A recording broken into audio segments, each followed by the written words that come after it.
Boa noite, eu sou Oi. Central 42, site de entretenimento. A pergunta que eu tenho é, até que ponto vocês acham que o filme tem relação com Megera Domada? Eu vi uma certa relação entre a personagem e Megera Domada, e eu queria saber se isso estava no roteiro ou não, se dá para fazer essa leitura. Não, a gente nunca pensou isso, mas realmente poderia ter sido uma inspiração mesmo. Acho que é meio que um arquétipo essa relação também, né? Dessa mulher muito forte que domina o marido, né? Acho que isso é uma coisa que tem em várias histórias, né?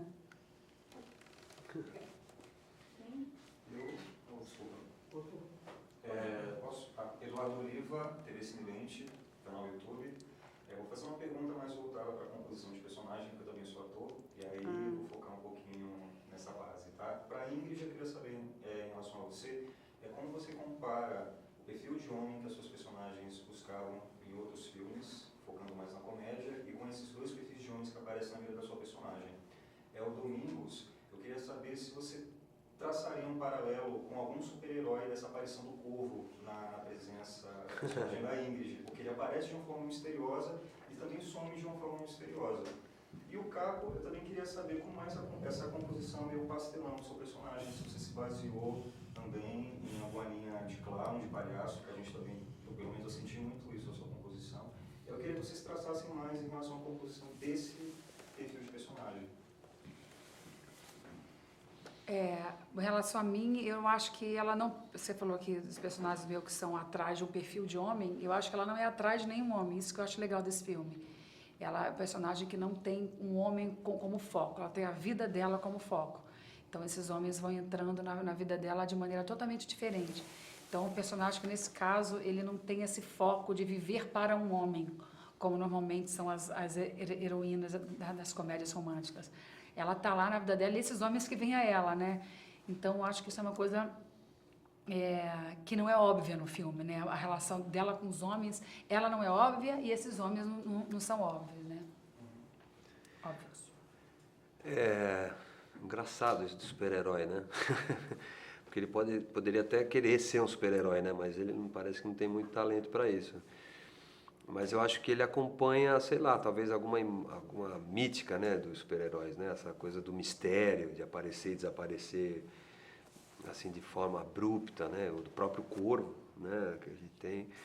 Eu acho que desses personagens mais sombrios, o Rorschach, Batman, né? Ele acompanha essa mítica para andar com essa imagem meio assustadora, assim, meio surpreendente, eu acho que ele tem isso. Mas eu acho que ele tem uma coisa meio sátira, assim, meio coringa, né, porque ele tem um humor, ele tem meio uma sacanagem, assim, é interessante.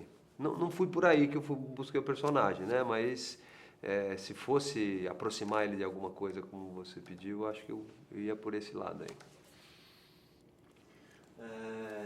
O Chico, eu entendo quando você fala da coisa clownesca, porque ele surge de uma oposição, sabe? Já falei isso aqui algumas vezes, mas ele só nasceu quando a gente entendeu que ele só funcionaria numa oposição. Ele é um covarde, mas se ele fosse só um covarde, ele seria desinteressante. Ele é um covarde tentando ser corajoso, né? Tentando acertar, tentando corresponder às expectativas de todo mundo. Então acho que essa oposição que dá esse caráter clownesco nele. Então a composição foi um pouco por aí. Ok? Próximo? Oi, boa tarde. Boa tarde. Boa noite. O Web Repórter News, e eu gostaria de saber dos três. O perdão tem limite? Ixi, gente. Difícil, hein? Eu acho que é pessoal, né? Eu acho que é muito pessoal, assim, mas deve ter. Acho que tudo tem um limite, né? Mas eu acho que deve ter. Não é o meu personagem ou a minha pessoa, mas eu acho que em termos de humanidade, eu acho que deve ter, né? Porque as pessoas têm seus princípios, né? Acho que quando fere coisas muito essenciais, acho que talvez não alcance. A não ser seres muito iluminados, né? Que não é o nosso caso. Que não é o nosso caso, com certeza. Esses dois. Por isso que precisa ter esses dois. O limite do perdão de cada um tem o seu limite, né? E casal é uma coisa muito específica. Cada casal tem a sua métrica, a sua história, então, sei lá, às vezes você perdoa em uma relação e não perdoa em outra, dependendo do seu momento de vida. Então, sei lá, acho que cabe a cada um pensar, porque todo mundo se faz essa pergunta. Eu perdoaria esse homem que contratou um homem para dar em cima da mulher dele? Eu senti que é uma pergunta que todos se fazem quando assistem o filme. Acho que só vivendo, né, também. Concordo com eles e acho que tem vários tipos de perdão, né? Eu não gosto, assim, tem um tipo de perdão que eu não, prefiro que não me perdoe, sabe? Que é um perdão que faz a manutenção do crime. Da culpa. Né? Eu te perdoei, viu? Sabe? Fica resgatando essa... Mas cobra, né? Mas cobra, Perdoa, mas se cobra. coloca no lugar de quem perdoou. Então, quando o perdão serve para fazer a manutenção disso, eu acho mais escroto do que você falar, quer saber, eu não te perdoo. É um direito não perdoar. Acho mais honesto.